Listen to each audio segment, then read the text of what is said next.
Praise the Lord. सर्वांना, सर्व ख्रिस्ती बंधू भगिनींना प्रभू येशूच्या पवित्र आणि महिमित नावामध्ये प्रेमाचा सलाम.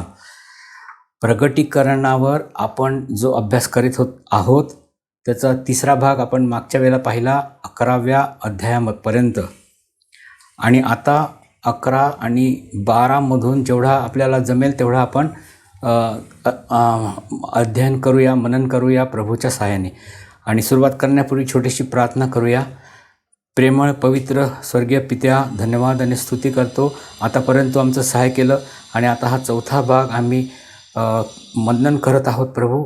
त्यामध्ये तू आमचं सहाय्य कर प्रभूजी. आम्ही मोठे लोक नाही प्रभू, आम्ही तर प्रभूजी अनवर्दी सर्वंट्स असे आहोत. आमचं सहाय्य कर आणि हा सर्व अभ्यास तुझ्या महिमेसाठी व्हावं असे तू कर. तारणारा प्रभू येशूच्या प्रिय आणि गोड नावाने मागतो म्हणून तू ऐक. आमेन. तर आता 11व्या अध्यायाच्या 3ऱ्या वचनापासून आपण अभ्यासाला सुरुवात करूया. 3ऱ्या वचनापासून काही भागापर्यंत आणि मी वाचन करतो. प्रगटीकरण 11 अध्याय 3 आणि त्याच्या पुढील भाग. आणि असे लिहिले आहे, आणि माझ्या 2 साक्षीस मी असे सामर्थ्य देईन की ते तरट पांघरून 1260 दिवस भविष्य सांगतील.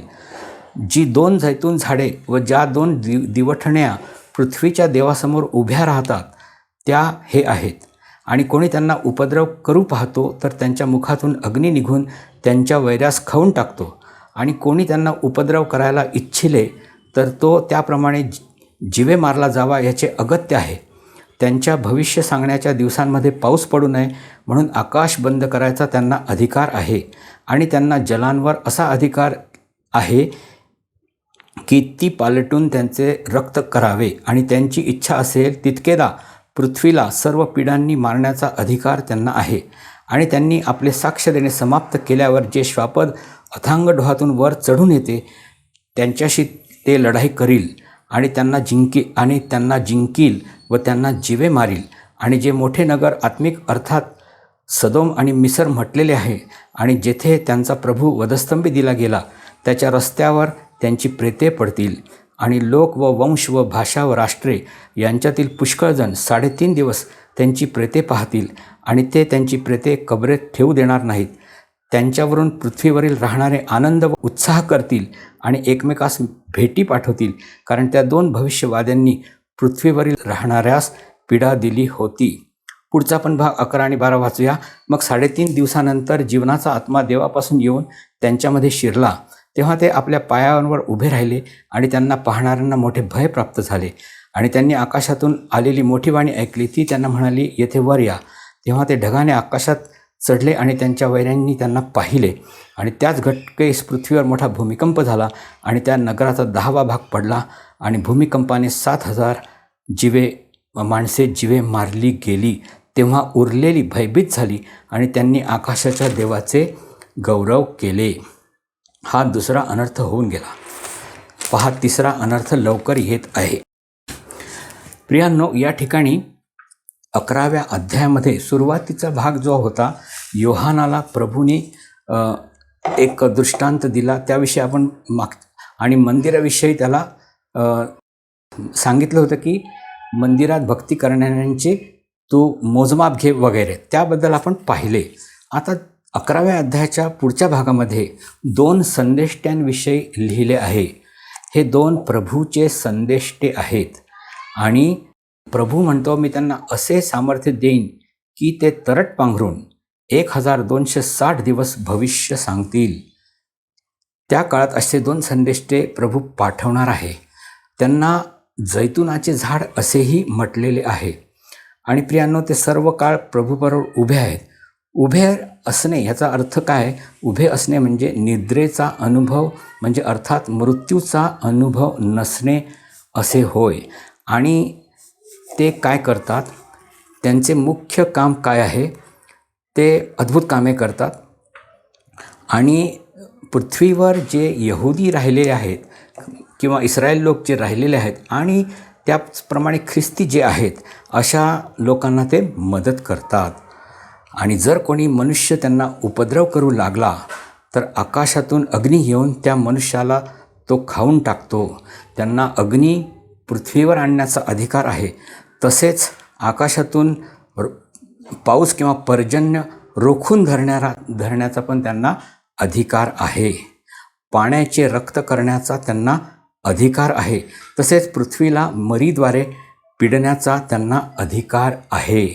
आणि ते काय घोषणा करतात असे या ठिकाणी आपण वाचतो. भविष्य सांगतात. भविष्य म्हणजे काय?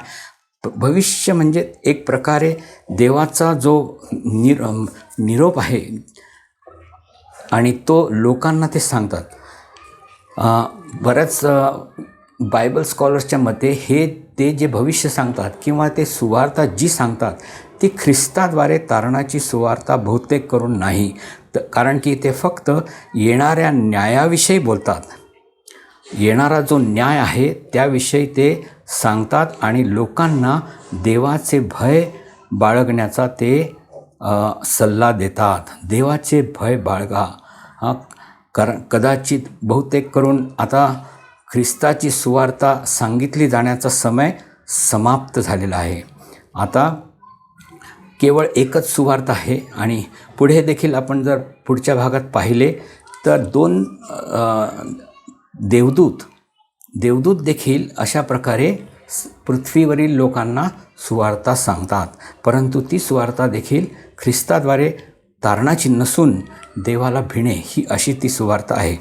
तर प्रियांनो, आणि पुढे असं आता काय होते, त्यांचे हे काम पूर्ण झाल्यानंतर जे श्वापद आहे ज्याविषयी आपण मागच्या भागात बघितले आणि जे अथांग डोहातून बाहेर येते त्या श्वापदाबरोबर त्यांची लढाई होते. आणि हे श्वापद त्या 2 संदेष्टांना त्यांचा वध करते आणि त्यांची मृत शरीरे यरुशलेममध्ये पडून राहतात. आता इथे आपण पाहतो 9 वचनामध्ये, आणि लोक व वंश व भाषा व राष्ट्र यांच्यातील पुष्कळजण 3.5 दिवस त्यांची प्रेते पाहतील. 3.5 दिवस त्यांची प्रेते पडून राहतील. 3.5 दिवस असा का विशेष, त्याचा काय विशेष आहे? आणि पुढे असं दिसते की त्यांना मेलेले बघून जगाचे लोक खूप आनंदित होतात आणि एकमेकांना भेटी पाठवतात. त्यांना इतका आनंद होतो जगाच्या लोकांना, कारण की देवाचं भय बाळगा असे हे लोक सांगतात. आणि त्यांना स्वतःच्या इच्छेप्रमाणे जगण्याचा जणू काही अधिकार ते काढून घेतात. देवाचे भय बाळगा असे सांगतात. पाप करू नका आणि अन्याय करू नका हे जे काही सांगतात त्यामुळे त्यांना ते क्रोधित होतात. आणि म्हणून जेव्हा हे 2 संदेष्टे मारले जातात तेव्हा ते मोठा उत्साह करतात. परंतु देव त्यांना उठवतो. प्रभू त्यांना, ह्या दोघांनाही प्रभू उठवतो.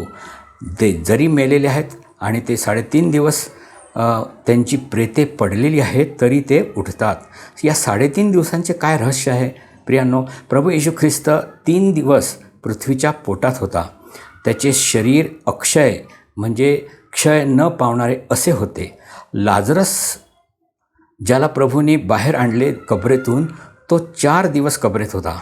त्याचे शरीर मात्र अक्षय नव्हते, ते सडण्यास सुरुवात झाली होती. तेव्हा 3.5 हे 3 व 4 यांच्यामध्ये येतात. म्हणजे आता याचा अर्थ दिसतो असा की त्यांची शरीरे अक्षय नाहीत व क्षय पावणारी देखील नाहीत. तर हे कदाचित 3.5 दिवसाचं रहस्य आहे. आणि हे संदेष्टे कोण आहेत याबद्दल लिहिलेलं नाही, परंतु असं दिसून येतं, असा एक अंदाज आहे की बहुतेक करून हे हनोख व एलिया होत. कारण की या दोघांनाही मृत्यूचा अनुभव आलेला नाही. आणि जखर्याच्या समय जे उभे होते, जखर्याच्या 11 अध्यायामध्ये पण असे लिहिलेलं आहे की ते उभे होते आणि तेच बहुतेक हे दोघे आहेत. तर अशा प्रकारे हा 2 संदेष्ट्यांचा हा अभ्यास थोडक्यात आपण पाहिला. आणि मग आता 11 अध्यायाच्या 19 वचनाकडे आपण जाऊया. 11 अध्यायाच्या 19 वचनामध्ये असे लिहिलेले आहे, तेव्हा आकाशात देवाचे मंदिर उघडले आणि त्याच्या कराराचा कोश त्याच्या मंदिरात दिसला आणि विजा चमकल्या आणि वाणी झाल्या आणि गडगडाट झाले आणि भूमिकंप झाला आणि गारांची मोठी वृष्टी झाली. 7व्या करण्यामध्ये सुरुवातीला असे होते. आणि प्रभूचे देवाचे मंदिर दिसते, कराराचा कोश दिसतो आणि विजा चमकतात आणि गडगडाट होतात आणि भूमिकंप होतो आणि मोठी गारांची वृष्टी होते. त्याही अगोदर 13व्या वचनात आपण पाहिले की त्याच घटकेस मोठा भूमिकंप झाला आणि त्या नगराचा 10वा भाग पडला आणि भूमिकंपाने 7,000 माणसे जीवे मारली गेली. तर हा मोठा भूमिकंप होतो, परंतु ही 7व्या करण्याची नुसती सुरुवातच आहे. आणि त्यानंतर 7 वाट्यांचा न्याय जो सुरू होणार आहे त्यामध्ये थोडा असे दिसून येते की थोडा गॅप आहे किंवा थोडे मध्यंतर आहे. काही काळानंतर 7व्या करण्यातून येणाऱ्या 7 वाट्या यांचा न्याय काही काळानंतर सुरू होतो. तर आता 7व्या करण्याचा हा सुरुवातीचा भाग जो आपण अजून एक गोष्ट ह्यामध्ये आहे. 13 वचनाच्या दुसऱ्या भागात असे लिहिले आहे, तेव्हा उरलेली भयभीत झाली आणि त्यांनी आकाशाच्या देवाचे गौरव केले.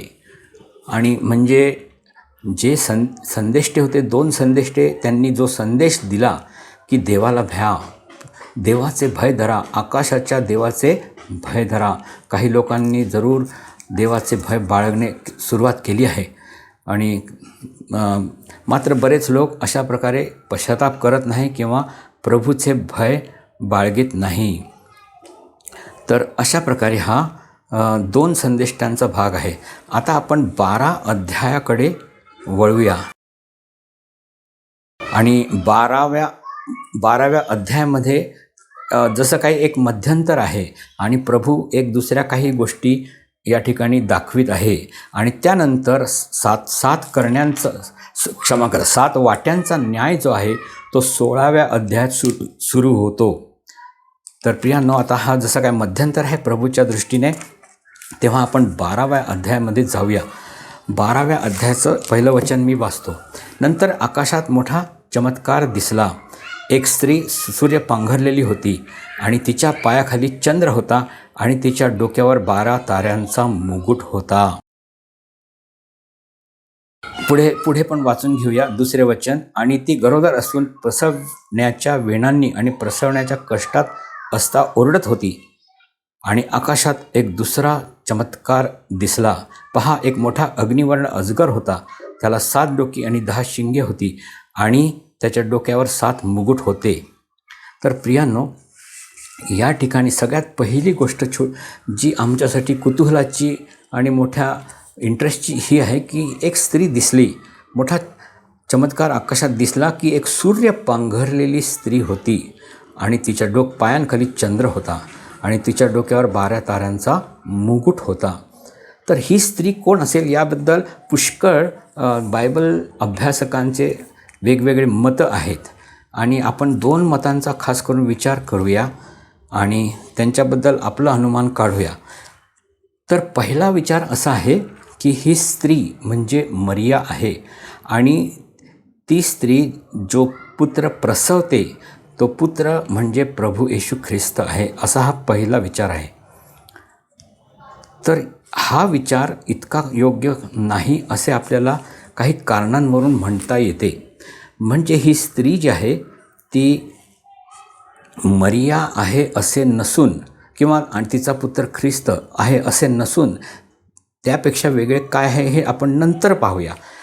पण स्त्री ही मरिया नाही याचं कारण आपल्याला 3-4 कारणं दिसतात. पहिलं कारण असे आहे की सगळ्यात महत्त्वाचे कारण असे आहे की प्रगटीकरण हे भविष्यवाणीचे पुस्तक आहे, प्रॉफेसीचे पुस्तक आहे. मरिया आणि ख्रिस्त हा इतिहास झाला आहे.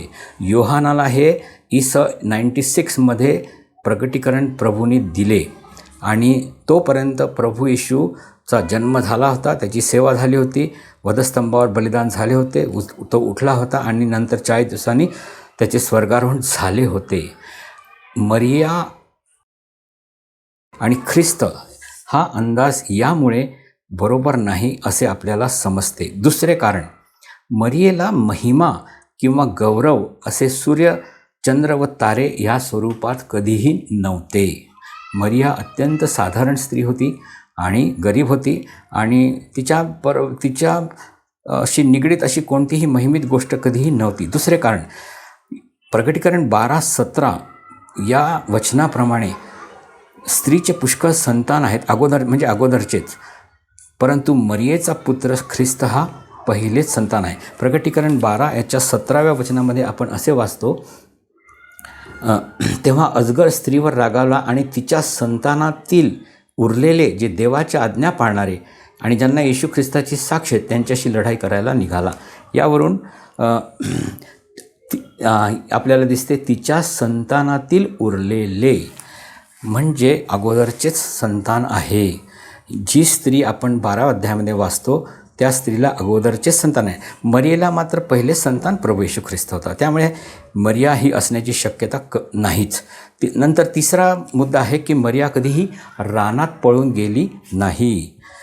आणि चौथा मुद्दा असा आहे, मरियेला अजगराचा सामना करावा लागला नाही. आणि त्यामुळे जे अनेक अभ्यासकांच्या मते की स्त्री म्हणजे मरिया आणि पुत्र म्हणजे ख्रिस्त, ही गोष्ट तितकीशी बरोबर दिसत नाही.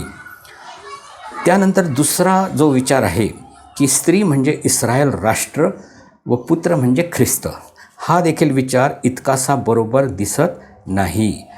याचं पहिलं कारण असं आहे, ख्रिस्ताच्या जन्मावेळी इस्रायल राष्ट्राला कोणतीही महिमा किंवा गौरव नव्हते. मुळात इस्रायल एक स्वतंत्र राष्ट्र नव्हते किंवा त्याचे अस्तित्वही नव्हते. या स्त्रीबद्दल जे वर्णन आहे ते इस्रायल राष्ट्राला, स्त्री म्हणजे इस्रायल राष्ट्र असं जर आपण मानलं तर ते त्याला लागू होत नाही. दुसरं कारण असं आहे, ख्रिस्तवर घेतला गेला त्यापूर्वीच इस्रायल व सर्व पृथ्वीवर विखुरलेले लोक होते. मुळात एक राष्ट्र म्हणून ख्रिस्ताला ते ओळखत किंवा मानत नव्हते व रानात पळून जाणे असे कोणतेही कारण नव्हते. इस्रायल लोक संपूर्ण राष्ट्र या नात्याने प्रभू येशू ख्रिस्तावर विश्वास ठेवत नव्हते. पुन्हा त्यांना रानात पळून जाण्याची गरज निर्माण कधी झाली नाही. तिसरा मुद्दा असा आहे, इस्रायल लोकांना 7 डोकी व 10 शिंगे असलेल्या कोणत्याही अजगराचा सामना म्हणजे ख्रिस्ताच्या जन्मावेळी करावा लागला नाही. आणि चौथा मुद्दा असा आहे, इस्रायल लोकांना रानात पळून जावे म्हणून 1260 दिवस त्यांचे पालनपोषण केले गेले असा कोणताही इतिहास नाही. त्यामुळे ही स्त्री जी आहे ती कोण आहे असा प्रश्न शेवटी बाकी उरतो. ती मरिया नाही, त्याचप्रमाणे ती इस्रायल असेही नाही. आपण फक्त आता उत्पत्ती 3 अध्याय आणि प्रकटीकरण 12 अध्याय यामध्ये स्त्री जी कोणी स्त्री आहे त्यांचा थोडासा तुलनात्मक अभ्यास करून निष्कर्ष काढूया आणि नंतर एवढाच आजचा अभ्यास आपण पूर्ण करूया. तर प्रियांनो, उत्पत्ती 3मध्ये आपल्याला दिसून येते ती स्त्री म्हणजे कोण आहे? हवा. आदाम आणि हवा असे प्रभूने निर्माण केले आणि आदामाच्या फासळीतून हवा नावाची पहिली स्त्री निर्माण केली असे आपल्याला माहीत आहे. आणि प्रकटीकरणमध्ये 12 स्त्री कोण आहे हे अजून आपल्याला समजलेलं नाही, परंतु जेव्हा आपण तुलना करतो तेव्हा काही गोष्टी आपल्याला समजतात. पहिला मुद्दा असा आहे की हवेला सापाशी सामना करावा लागला आणि प्रकटीकरण 12व्या अध्यायामध्ये देखील स्त्रीला अजगराशी सामना करावा लागला, पुढे आपण दिलेले आहे. त्यानंतर उत्पत्ती 1मध्ये सूर्यचंद्र व तारे आहेत आणि प्रकटीकरण 12मध्ये देखील स्त्रीच्या डोक्यावर सूर्य आहे, पायाखाली चंद्र व तारे आहेत. त्याच्यानंतर उत्पत्ती 3मध्ये हवा हिचे संतान आणि जे अभिवचन दिले गेले देवाने, आदाम आणि हवा यांना जे अभिवचन दिले की तुमचे संतान ख्रिस्त जो येणार आहे आणि तो त्या सैतानाचे डोके फोडील वगैरे, हे जे अभिवचन आहे त्याचप्रमाणे स्त्रीचे संतान 12 अध्यायामधील स्त्रीचे पण संतान आहे. त्यानंतर चौथा मुद्दा असा आहे, ख्रिस्त जो स्त्रीचे संतान येण्यापूर्वी अनेक संताने, आणि या ठिकाणी पण जसे आपण 12 अध्याय 17 वचनमध्ये वाचले, पुरुष संतान जन्मण्यापूर्वी म्हणजे आईपासून वेगळे होण्यापूर्वी अनेक संताने त्या स्त्रीची आहेत. आणि शेवटचा मुद्दा असा आहे, आदामाने त्या स्त्रीला नाव दिले हवा, कारण सर्व जीवधारी मानवांची ती माता होय. आणि या ठिकाणी स्त्रीबद्दल आपण अभ्यास करताना गलतीकरासपत्र 4 अध्याय आणि 2 वचनामध्ये असे लिहिले आहे, परंतु वरील यरुशलेम स्वतंत्र आहे, तीच आमची माता आहे. यावरून आता आपल्याला एक गोष्ट हळूहळू समजून येते. प्रगटीकरणाच्या पुस्तकामध्ये स्त्री म्हणजे एक नगरी असे संबोधण्यात आले आहे. 17 अध्यायाच्या 18 वचनामध्ये जर आपण पाहिले, प्रगटीकरण 17 अध्याय आणि ह्याचे 18 वचन मी वाचतो. त्यामध्ये असे लिहिले आहे, आणि जी स्त्री तू पाहिली ती पृथ्वीच्या राजांवर राज्य करणारी मोठी नगरी आहे. जी स्त्री तू पाहिली ती पृथ्वीच्या राजांवर राज्य करणारी मोठी नगरी आहे. तर प्रियांनो, या ठिकाणी प्रगटीकरणाच्या पुस्तकात आपल्याला हे पण ठाऊक आहे की नवे यरुशलेम म्हणजे एक, आपण ते पण वाचूया. प्रगटीकरण 21 अध्याय याचं 9 आणि 10 मध्ये आपण वाचतो की 9 अध्यायाचा शेवटच्या भागात, ये मी तुला नवरी कोकऱ्याची स्त्री दाखवतो. तेव्हा त्याने मला आत्म्यात उंच डोंगरावर नेले आणि पवित्र नगर यरुशलेम देवापासून आकाशातून उतरत असलेले मला दाखवले. योहानाला प्रभूने स्त्री दाखवतो असे म्हटले आणि काय दाखवले? नवे यरुशलेम. आणि त्यामुळे आता आपल्याला समजून येण्यास सोपं झालं आहे. प्रगटीकरणाच्या पुस्तकामध्ये स्त्री म्हणजे नगरी होय. तर प्रगटीकरण 12 यामधील स्त्री कोण आहे? प्रगटीकरण 12 मधील स्त्री ही यरुशलेम नगरी आहे. आणि ही यरुशलेम यथावकाश पवित्र नगर नवे यरुशलेम बनते. त्याचा फक्त पुढचा 2-3 मुद्दे बघून आज आपण पूर्ण करूया. आपण पुढे असे वाचतो की तिने सूर्य पांघरला आहे. सूर्य हा प्रभू येशू ख्रिस्तच आहे आणि सूर्याचा प्रकाश प्रखर तेजाने तिच्यावर, त्या स्त्रीवर तळपत आहे. यावरून स्त्री नव्या कराराशी म्हणजेच तारण प्राप्त झालेल्या ख्रिस्ती लोकांशी निगडीत आहे हे समजते. दुसरा मुद्दा, तिच्या पायाखाली चंद्र आहे आणि चंद्राचा प्रकाश हा नियमशास्त्राचे द्योतक आहे. नियमशास्त्राला तो प्रगट करतो. आणि पायाखाली असणे याचा अर्थ असा नाही की ते तुडवले जाणे. या उलट नियमशास्त्राच्या अधीन नसून विश्वासाद्वारे नियमशास्त्र पूर्ण करणारे असा त्याचा अर्थ आहे. तथापि ही स्त्री नियमशास्त्राशी निगडीत म्हणजे जुन्या कराराशी संबंधित सर्व यहुदी लोकांचा समावेश करणारी आहे. प्रभू येशू ख्रिस्त सूर्य आहे, त्याचा प्रकाश तिच्यावर आहे, म्हणून नव्या कराराचा तिच्याबरोबर आहे. त्याचप्रमाणे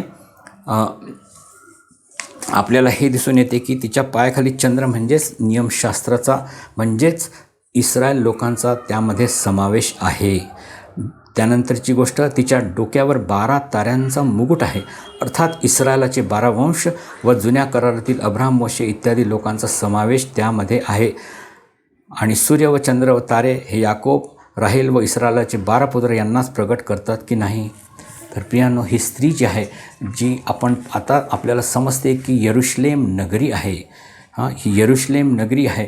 त्यामध्ये ख्रिस्ती लोक पण येतात आणि त्याचप्रमाणे इस्रायलातले लोक देखील यामध्ये अंतर्भूत आहेत. आणि ही स्त्री म्हणजे ही नगरी, यरुशलेम नगरी जी आहे, ही कालांतराने यथावकाश आपल्या समयामध्ये ती नवे यरुशलेम बनेल. आणि त्या अगोदर जेव्हा प्रभूचे येणे होईल 1000 वर्षाच्या राज्यासाठी, यरुशलेममधून त्याचे राज्य सुरू होईल. तेव्हा यरुशलेम ही फार महत्त्वाची गोष्ट आपल्यासाठी गोष्ट दिसून येते. आणि ह्याद्वारे आपल्याला ही गोष्ट समजते की स्त्री म्हणजे यरुशलेम नगरी आहे. आणि स्त्रीचे संतान काय आहे हे आपण पुढच्या भागामध्ये पाहूया. हा अभ्यास थोडा क्लिष्ट आणि कठीण आहे, म्हणून आपण थोडक्यातच त्याचा अभ्यास करणार आहोत. आणि आतापर्यंत प्रभूने जे काय आपल्याला सहाय्य केलं त्याबद्दल धन्यवाद करू. छोटी प्रार्थना करू. प्रेमळ पवित्र स्वर्गीय पित्या, धन्यवाद करतो, स्तुती करतो प्रभू येशू राजा, तू आमचं सहाय्य केलं. आणि जे काही आम्ही मोठ्या कष्टाने आम्ही पाहत आहोत प्रभू, की तुझं वचनाचं जे अध्ययन आहे त्यामध्ये तू आतापर्यंत सहाय्य केलं, उपकार मानतो. आणि हा भाग पण आशीर्वादित कर. आणि हा अभ्यास सर्व प्रियजनांना मोठा लाभाचा व्हावा, तुझ्या येण्यासाठी प्रत्येकजण तयार केला जावा, अशी आमची प्रार्थना आहे. छोटीशी प्रार्थना प्रभू येशू आमचा तारणारा याच्याद्वारे मागतो, म्हणून तू ऐक. आमेन. सर्वांना प्रेज द लॉर्ड. पुस्तक जर हवं असेल पुण्याच्या OMमध्ये उपलब्ध आहे. आपल्याला पाहिजे असेल तिथून आपल्याला जरूर मिळेल किंवा आम्हाला फोन केल्यावर सुद्धा पाठवूया. धन्यवाद.